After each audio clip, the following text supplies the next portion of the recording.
What's up, everybody? Welcome to Hot Takes with your host, One Up, What Up, and John Smith. What's good?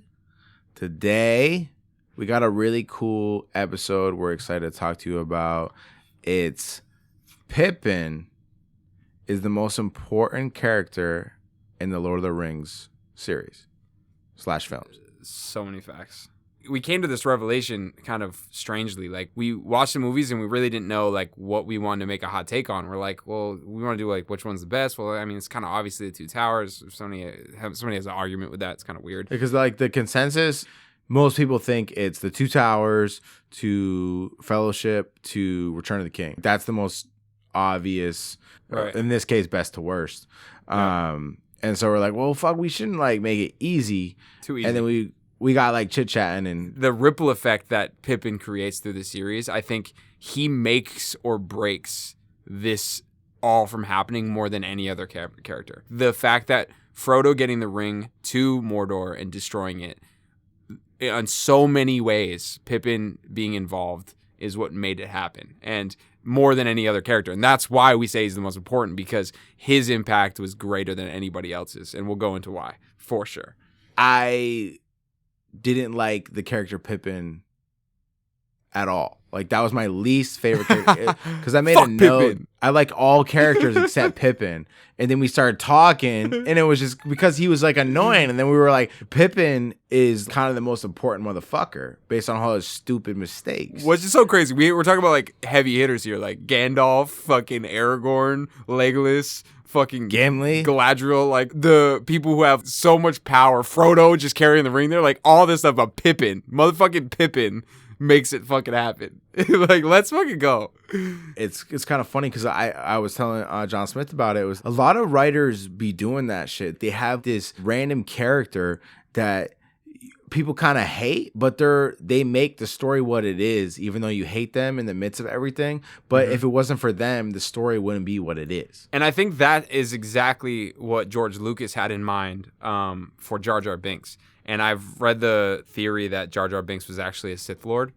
And there's like certain things that were guiding towards like Jar.R. Binks being the most important character in those original trilogy. And I think the original trilogy would have been better if that were the case, because it would have been the same thing as Pippin. Yeah. This character that's annoying, that you hate, that's like fucking stupid and does a bunch of dumb shit and is clumsy, actually ends up being like this fucking really powerful Sith Lord, you know, and how he's like, which would be fire. You know what I'm saying? Like, it's so dope, dude. But if Sauron became Pippin, that'd be fire. Yeah, if Pippin was actually Sauron. Like, that was sick. Oh, shit. Peter Jackson did a really good job. Yeah, absolutely. The films still hold up really well, like 20 years later. 20 years. The special effects, the iconic music, the makeup, character design. You know, I mean, if you're here, you love Lord of the Rings. I don't think you'd click this video if you don't like it. Yeah. So yeah, you get it. Like, Lord of the Rings is fucking amazing, and the fact that we're still talking about it 20 years from now, and especially because the Amazon series is coming out next year. So I think Lord of the Rings changed the game in a lot of senses, and one of the biggest ways it changed the game was just the scale, being able to scale battle scenes the way they did and make things so vast and grand. The way they filmed, the cinematography won tons of awards. The movies changed cinema in a lot of ways. I think the MCU, the modern MCU, wouldn't be what it is today without what Lord of the Rings paved the way for, you know? So, I mean, let's talk about how Pippin is the most important character in the Lord of the Rings series. Awesome. So, to start off, we kind of broke down each individual thing that Pippin did, right? And his impact, what could have transpired had it not happened. And we'll have to wipe the slate clean every single time we start a new thing he did, assuming that the first thing already happened, because we can't just go on this never-ending path. It would be forever. Right. Like, you could like literally spend a lifetime figuring out, like, oh, if this happened, then when this could happen. So every time we bring up a new point, it's assuming the last one happened. Yeah, true. For sure. So the first thing that happens is he meets up with Frodo in Farmer Maggot's crops. And like, obviously he's in the first scene with the fireworks and shit, but nothing really impactful there. But when they run into each other, what ends up happening is they start running from Farmer Maggot, and they fall down the hill, they look at the mushrooms, and they land on the road. Now, if this does not happen, if Pippin is not there, there's a lot of things that could happen. The first thing, in my perspective, is they wouldn't even have met up with the Nazgul. Like, the Nazgul wouldn't even attract them. Gandalf made it very clear to not to stay off the road, and that was because he knew that the Nazgul would be able to find him very easily on the road. So the second they landed on the road, that was when the Nazgul first came in contact with Frodo, right? Yeah, and I fucking love the fact that Pippin is like, ooh, mushrooms. I don't think those are psilocybin mushrooms, but maybe in the Shire they are. And he's like, ooh.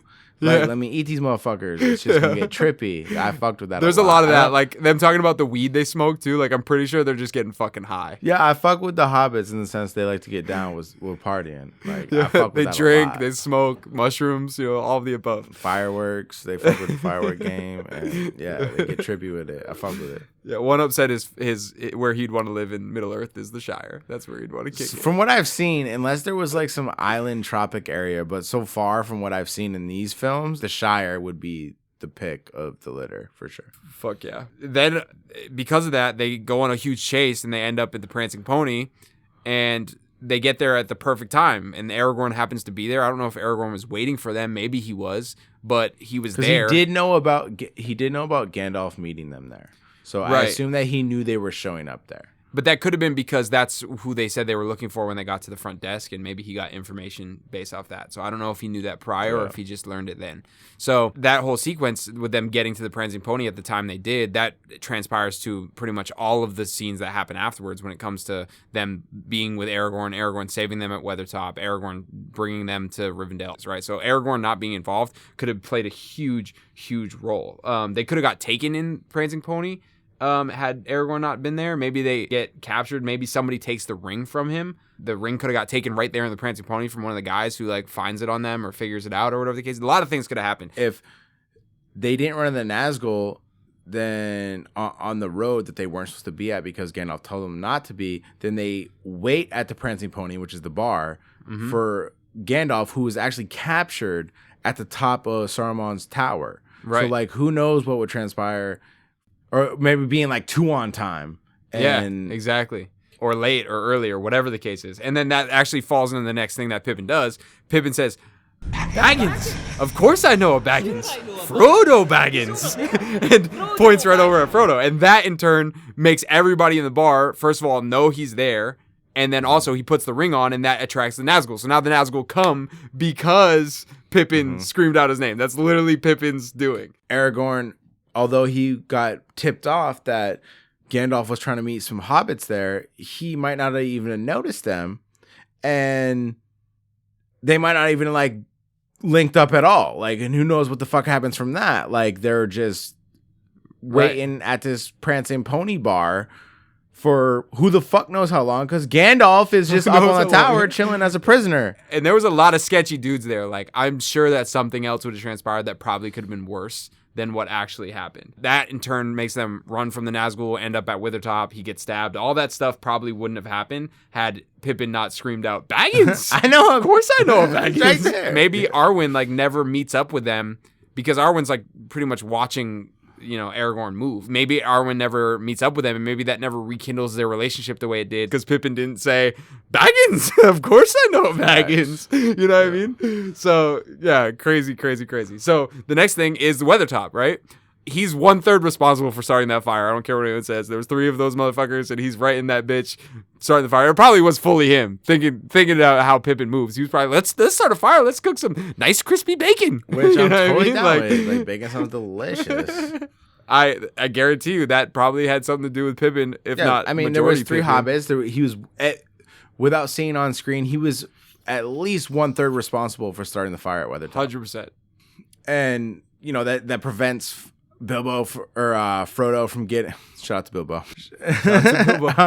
Yeah, like you said, like because they start this fire and they cook some bacon, fucking Frodo gets stabbed, and yet again, maybe Aragorn doesn't link up with Arwen, and it's all sorts of things can transpire from that. These motherfuckers just want a little bit of bacon, and motherfuckers get stabbed. But this bacon... What about second breakfast? What about second breakfast? Yo, and if you don't have those type of meals, look what happens. Fucking the world might end. So I think there is definitely some gravity in that. So shout out to these hobbits for just keeping it real. Hell yeah.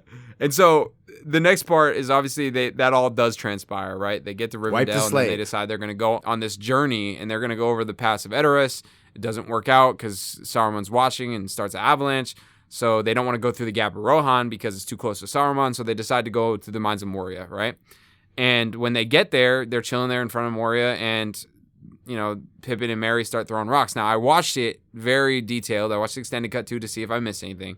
It doesn't show who threw the first rock, but the next rock is thrown by Merry right afterwards. So the chance that it's Pippin that threw the first rock is very I would say fucking 2/3. high. It's 2/3 chance. It's 2/3. 2/3 chance Pippin threw the first rock. That motherfucking Pippin definitely threw the first rock. And so that in turn awakens this octopus monster, right? And they end up getting trapped in Moria, right? Because once they walked into Moria, they weren't going to go through Moria. They were going to go a different route because it was a fucking tomb, right? So if that doesn't happen, they don't get trapped in Moria. Gandalf doesn't die. And become the right? White Wizard. Gandalf doesn't become the White Wizard, right? Which probably in turn ends up losing the whole fucking war, right? So that does that. But plus, if they don't get trapped, they probably go a different route. The only other route they could take is fucking through Rohan. Like, that's the only other route. There's, like, maybe some other one that I don't know of, but Rohan is the next best route, probably, and in that scenario, they might just walk the fucking ring right to Saruman. You know what I mean? Like, he's right there. He might meet up with them. They all fucking die, and the ring gets taken by Saruman, and it's the end of the fucking world. So that action creates so much impact when it comes to everything happening in Moria and afterwards. If Pippin doesn't throw that fucking rock... Because I know for a fact it was Pippin. If Pippin doesn't throw that fucking rock, we don't even get White Gandalf. You don't get White Gandalf, who, like, saves everything. Or in the Fellowship doesn't break up. And fucking Gandalf could have turned bad. Gandalf the Grey, that motherfucker might have took the ring at the end and fucking destroyed all of Middle Earth. Like, you don't know. Yeah, facts, because that's so facts. They probably would have stuck together. Like, realistically, if they make it out of Moria and they don't go through it, and they don't awaken Balrog and all this shit, and they go another route and they do survive, well, then the Fellowship probably stays together a lot longer. And we all know what was already happening was Boromir was already losing strength to the ring, and pretty much everyone came to an agreement that they can't stay together because too much temptation, right? And who knows, the most powerful person in that group is Gandalf. If he gets a hold of the ring because he loses strength and because he almost did. He almost did take it off rip. Don't tempt me, Frodo. Tempt me, Frodo. Frodo's like, what? Yeah, so I mean, like, if that doesn't fucking happen, who the fuck knows what's gonna happen? Like, Gandalf could take the fucking ring and take over the world. Like, facts, so many facts. So the next thing in Moria, right? So they do get into Moria. Obviously, they get stuck in there.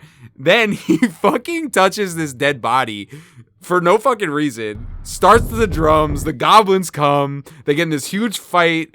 Fucking Frodo gets stabbed, survives, and then fucking Balrog gets awakened, and it's a fucking absolute nightmare. But then in turn, same thing happens. If he doesn't do that, Gandalf doesn't become the White Wizard. They stay together. They make it through Moria, and all of the things we just talked about could transpire again if it wasn't for Pippin just fucking touching that dead body. Like, who would have thought the outcome of that would be better than the outcome that it was if he did it? His dumbass started like this whole fucking ripple. You know what I mean? Crazy. So that's a big one too, obviously. Gandalf's impact when that happens. It's pretty much the same implications from them getting trapped in Moria is the same for them, for 100%. Pippin touching and being curious. Yeah, it's just crazy. Like, imagine this. Imagine Pippin's going through Moria and he falls off a cliff and dies, right? But he trapped them in Moria. Well, if he's not there to drop that dead body down the fucking well, then nothing happens. Pippin needed to survive through all of this. Like, he needed to be there for each step of the way. He could trap him in Moria, but if he doesn't fucking set off the drums, then, fucking... 100%.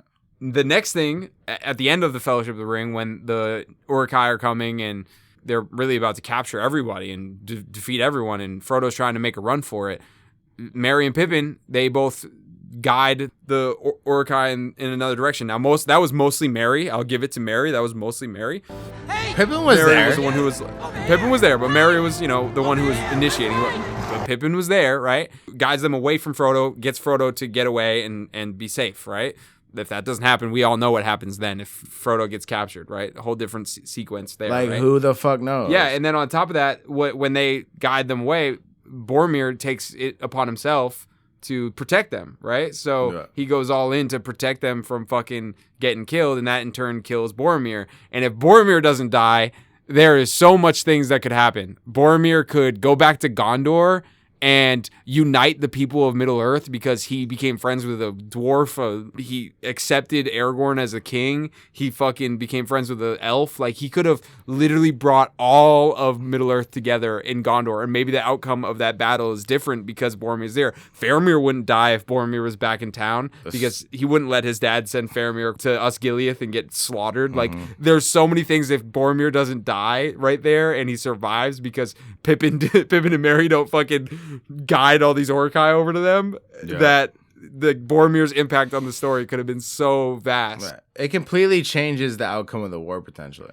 Hell yeah, absolutely. Maybe for the worse, right? Because then maybe Aragorn doesn't go get the ghosts and they don't save the day, or like maybe the fucking beacons don't get lit or something, or whatever. You know what I mean? Like, who knows? You know, fucking so many outcomes. After that, because they got captured and Boromir died, it left Legolas, Gimli, and Aragorn with a decision, right? Because if they didn't get captured, maybe they all just go home, right? Who fucking knows? And they're like, yeah, we're just going to call it. Yeah, or like they literally see Sam and Frodo running away across the river. They could just go with Frodo and Sam and chase after, but Aragorn's like, yo, we should go save these hobbits. We can't leave part of the fellowship behind. Right? And then Legolas and fucking Gimli are like, all right, word. and then maybe if Aragorn and Gimli and Legolas follow after Frodo, maybe Aragorn takes the ring at some point, or Legolas does, right? Like, who fucking knows? Gimli, Gimli gets the ring. Probably Legolas. Yeah, probably Legolas. Yeah, so who fucking knows, dude? Like, that's some crazy shit too. Like, who fucking knows? Or maybe it makes it an easier passage to Mordor because they have the fucking Gimli, Legolas, and Aragorn. It'd be so easy. Them all the way there. It would have been so easy. That spider, that fucking Frodo, dead as fuck, dude. Legolas would have just been like just love a couple arrows. 4 arrows to the fucking face. Aragorn would be like, Legolas! And Legolas would be like, just kill him. Gimli would be chopping off the legs. Dude, it's a wrap, bro. They would have it's ridiculous. It would have been easy mode. Smeagol would have had no chance to steal the ring ever. Which wouldn't even have been a problem. 100%. This is yet again why like Pippin is so important. He also made shit happen, but like if the trio, you know, like that we love, Aragorn, Legolas, and Gimli, if they were with Frodo and Sam the whole time, you know how easy it would have been to get fucking Mordor? Like, dude, so easy. So easy. Like, what the fuck?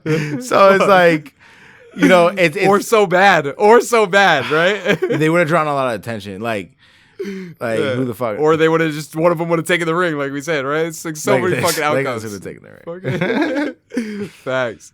All right. So on to the Two Towers, right? Time out. That was all the shit that Pippin had an impact on in the first movie, which is ridiculous. And maybe that is the most impactful film that he's in, but like it sets the whole precedent for the rest, which is insane. I don't know. Our last one is pretty fucking crazy. So yeah, we'll see about that. Yeah, no doubt. I mean, every movie the impact is vast, but just that was a lot that he impacted on in the first film, and it's a character that I off rip was like, fuck Pippin. But he literally is like, fuck Pippin. Hashtag fuck Pippin. Fuck Pippin. Yo, for real. Hashtag fuck Pippin. So yeah, they meet up with the Ents. Obviously, that whole thing transpires. And Pippin is the final reason why the Ents decide to join the war. Because Pippin is the one who pipes up and says, no, let's go towards Isengard. The closer we are to danger, the farther we are away from it. Like, that's his mentality. And so they go towards Isengard with Treebeard. And that was not the case. They were going to go towards the Shire. They were going to go to the west side. Once, obviously, Treebeard breaks the tree line. He sees that all of his friends were killed. He calls the Ents. And then it also makes the trees decide they want to join the fight as well in the extended cut. So the trees go in and block the Uruk-hai and actually kill them all when they flee from Helm's Deep. So Pippin's one sentence to decide to go towards Isengard ends up defeating Saruman, right?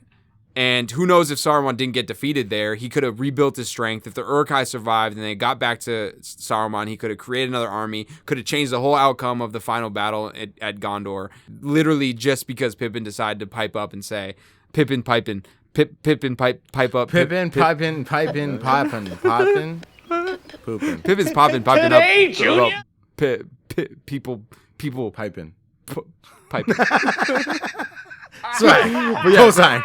I cosign that. I'll second that.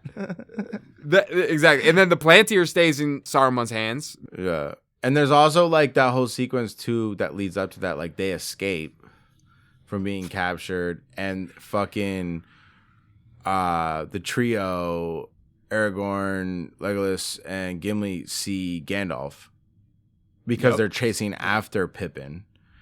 Right. They would have never met up with Gandalf. Yeah, which who knows what the fuck would happen with that. Yeah, for sure. No, definitely. It's all because Pippin. Keep your Pippin hand strong. So going on to the Return of the King, right? Pippin's the reason they get the Plantier, right? He's the one who finds it in the water. Yeah. And once he finds the Plantier in the water, he decides that he's attracted to it. He has this attraction to it. So he goes and touches it, right?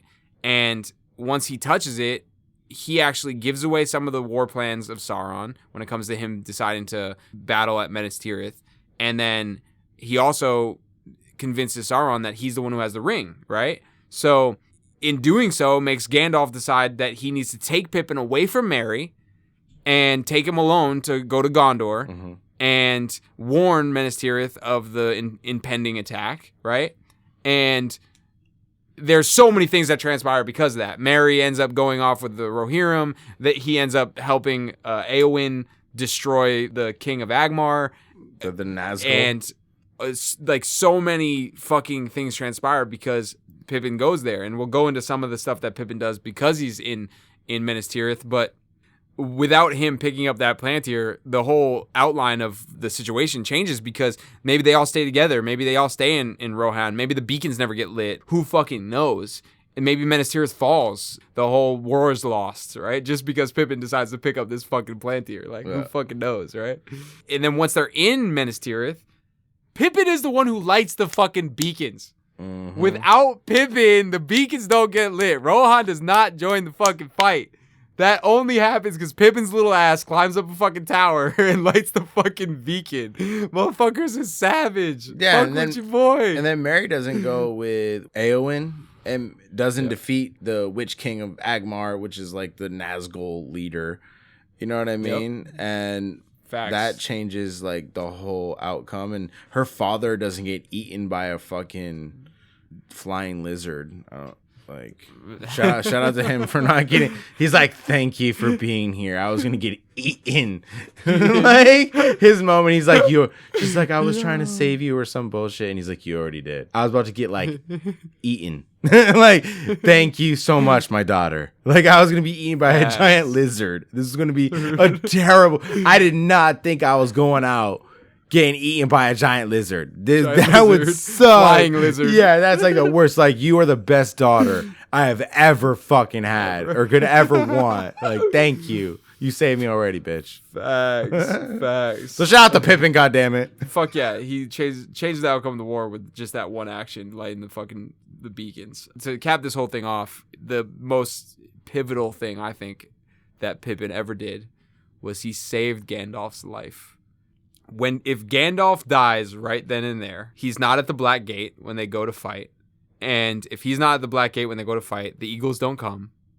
They end up losing that battle, and the Nazgul probably go and stop Frodo from getting the ring into Mordor. I mean, even Gandalf not being there, they might not even have led a fucking battle to the front gate. Aragorn might have. He might have been like, all right, yeah, let's go to the Black Gate and like try to distract Mordor and Sauron, like, all so that Frodo can get the ring in there. If Pippin doesn't save Gandalf, because like if Pippin, exactly, and if that happens, right? If Pippin doesn't save Gandalf, and Gandalf doesn't call the Eagles don't save Frodo at the end, right?